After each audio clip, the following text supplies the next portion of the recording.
वाह क्या एक्टिंग कर रहा है।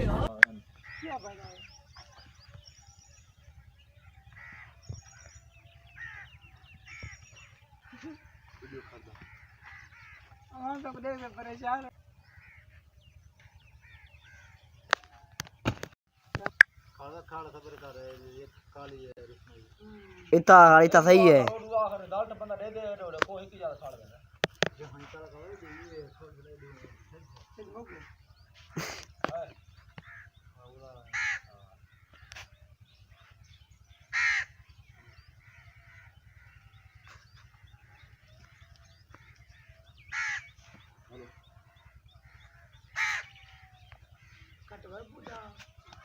ओवर एक्टिंग करता है साला, ओवर एक्टिंग की औलाद।